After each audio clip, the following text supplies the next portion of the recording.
Hi friends, அஸ்ஸலாமு அலைக்கும். எல்லோரும் நல்லா இருக்கீங்களா? நாங்கள் ரொம்ப நல்லாயிருக்கோம். வாங்க இன்றைக்கி ரொம்ப ஈஸியான ட்ராகன் சிக்கன் ரெசிபி எப்படி செய்கிறது அப்படிங்கிறத பார்க்கலாம்.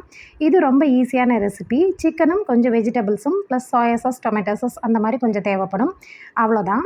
இதுக்கு நான் இன்றைக்கி 1/2 கிலோ சிக்கன் வாங்கியிருக்கேன். இந்த மாதிரி நீல வாக்கில் கட் பண்ணி வாங்கிக்கோங்க. ஏன்னா அது ட்ராகன் சிக்கனா, ஸோ இந்த மாதிரி நீளமாக தான் கட் பண்ணணும். இந்த மாதிரி வாங்கிக்கோங்க. இதை விட ஒல்லியாக கட் பண்ணி வாங்கினீங்கனாலும் சரி தான். இது ஒரு 4-5 தடவை நல்லா சால்ட் போட்டு வாஷ் பண்ணி எடுத்துகிட்டு வந்துடுங்க. இது நம்ம மேரினேட் பண்ணணும். நீங்கள் போன்லெஸ்ஸாக தான் நான் இன்றைக்கி எடுத்திருக்கேன். நீங்கள் போன்லெஸ்ஸாக எடுத்திங்கனாலும் சரி, இல்லை போனோட வாங்கினீங்கனாலும் சரி, போன்லெஸ்ஸாக எடுத்திங்கன்னா ரொம்ப நல்லாயிருக்கும். இப்போ இது கூட 2 டேபிள் ஸ்பூன் அளவுக்கு மைதா மாவு சேர்த்துக்கலாம். 2 டேபிள் ஸ்பூன் அளவுக்கு கார்ன்ஃப்ளவர், சோள மாவு 2யுமே சேர்த்துக்கோங்க. சேர்த்து நல்லா மிக்ஸ் பண்ணி விடுங்க. இது கூட 1/4 டீஸ்பூன் அளவுக்கு சால்ட் சேர்த்துருக்கேன். ஒரு 1/2 டீஸ்பூன் அளவுக்கு சோயா சாஸ் இதையுமே இது கூட ஆட் பண்ணிக்கலாம். ஒரு 1/2 டீஸ்பூன் அளவுக்கு பெப்பர் பவுடர். கூடவே இது கூட நான் ஒரு முட்டை சேர்த்துக்கிறேன். நான் இன்றைக்கி சேர்த்துருக்கிறது நாட்டுக்கோழி முட்டை தான். எந்த முட்டை வேணாலும் நீங்கள் சேர்த்துக்கலாம். என்கிட்ட இருந்துச்சு, அதனால் நான் சேர்த்துக்கிறேன்.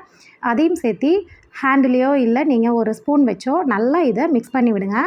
இது ஒரு 1/2 ஹவர்லேருந்து 1 ஹவர் வரைக்கும் நல்லா மேரினேட் ஆகட்டும்.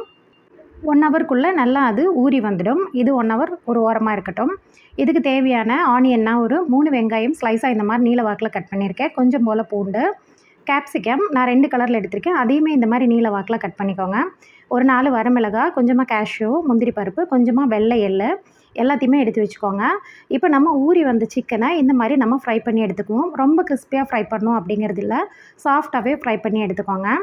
இன்னொரு பக்கம் பேனில் அந்த ஃப்ரை பண்ண ஆயிலே இது கூட கொஞ்சமாக சேர்த்துக்கலாம். சேர்த்துட்டு நம்ம கட் பண்ணி வச்சுருக்கிற பூண்டை சேர்த்து வதக்கிக்கலாம். ரொம்ப வதக்கணுங்கிற அவசியம் இல்லை. கூடவே நம்ம வெங்காயத்தையும் போட்டு வதக்க ஆரம்பிச்சிடலாம். இது எதுவுமே ரொம்ப வதங்கக்கூடாது, கலர் சேஞ்ச் ஆகக்கூடாது. லைட்டாக வதங்கினாலே போதும். இந்த அளவுக்கு வெங்காயம் வதங்கினோடனே நான் 4 வரமிளகாய் எடுத்து வச்சுருக்கேன் இல்லைங்களா, அதை இது கூட சேர்த்து இதையுமே நல்லா மிக்ஸ் பண்ணி விடுங்க. நான் எடுத்திருக்கிற 1/2 கிலோ சிக்கனுக்கு நான் இப்போ சொன்ன மெஷர்மெண்ட் எல்லாமே கரெக்டாக இருக்கும். இந்த அளவுக்கு சேர்த்துக்கோங்க. இது நல்லா வதங்கட்டும். ஓரளவுக்கு வதங்கினோடனே கட் பண்ணி வச்சுருக்கிற கேப்சிகமும் இது கூட சேர்த்து நல்லா ஆட் பண்ணிக்கலாம். ஆட் பண்ணி நல்லா மிக்ஸ் பண்ணி விடுங்க. இது ஒரு 4லேருந்து 5 நிமிஷத்துலேயே உங்களுக்கு நல்லா சாஃப்டாக வெந்துடும். மூடி வச்சு வேக வைக்கணும் அப்படிங்கிற அவசியம் இல்லை. இந்த ட்ராகன் சிக்கனில் பார்த்திங்கன்னா நம்ம சிக்கன் கூடயே வெஜிடபிள்ஸும் சேர்ந்து நம்ம செய்கிறனால குட்டீஸ்க்கு இது ரொம்ப ஹெல்த்தாகவும் இருக்கும். இப்போ இது ஓரளவுக்கு வெந்த உடனே 2 டேபிள் ஸ்பூன் அளவுக்கு சோயா சாஸ் சேர்த்துக்கலாம். இதையும் சேர்த்து நல்லா வதங்கி விடுங்க. 2 டேபிள் ஸ்பூன் அளவுக்கு டொமேட்டோ சாஸ் அதையும் சேர்த்து நல்லா மிக்ஸ் பண்ணி விடுங்க. இந்த 2யுமே நீங்கள் ஸ்கிப் பண்ணாமல் இதில் சேர்த்துக்கணும். அப்போ தான் டேஸ்ட்டும் ஃப்ளேவரும் உங்களுக்கு நல்லாவே இருக்கும். ஏன்னா இது சைனீஸ் டிஷ் இல்லைங்களா, அதனால் ஆல்ரெடி நான் சிக்கன் மஞ்சூரியன் எப்படி செய்கிறது அப்படிங்கிறத நான் போட்டிருக்கேன். நீங்கள் போய் செக் பண்ணி பாருங்கள். கூடவே கொஞ்சமாக பொடிசாக கட் பண்ணி வச்சுருக்கிற கேஷ்யூவையும் நம்ம இது கூட சேர்த்து நல்லா மிக்ஸ் பண்ணிக்கலாம். தேவைப்பட்டால் இன்னும் அதிகமாக கூட நீங்கள் சேர்த்துக்கோங்க. இப்போ இந்த அளவுக்கு நல்லா வதங்கி வரட்டும். நீங்கள் உப்பு காரம் இந்த அளவுக்கு நீங்கள் செக் பண்ணிக்கலாம். செக் பண்ணிவிட்டு எனக்கு உப்பு பத்தல, நான் கொஞ்சமாக சேர்த்துக்கிறேன். நீங்கள் உங்கள் உப்பு காரத்துக்கு தகுந்த மாதிரி நீங்கள் சேர்த்துக்கோங்க. உங்களுக்கு எல்லாமே கரெக்டாகவே இருக்கும் நான் சொன்ன மெஷர்மெண்ட்டில் போட்டிங்கன்னா.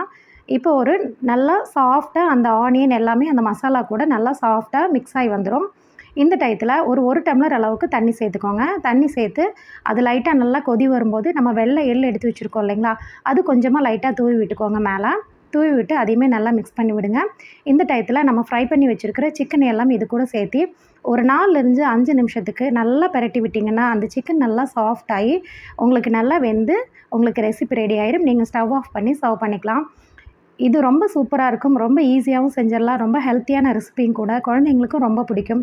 ட்ரை பண்ணி பாருங்கள். ரைஸுக்கு, பிரியாணிக்கு எல்லாத்துக்குமே ரொம்ப பக்காவான சைட் டிஷ்ஷாக இருக்கும். இந்த ரெசிபி பிடிச்சிருந்தேன்னா சப்ஸ்கிரைப் பண்ணுங்கள். சின்னதாக ஒரு லைக் கொடுத்துருங்க. நெக்ஸ்ட் வீடியோவில் பார்க்கலாம்.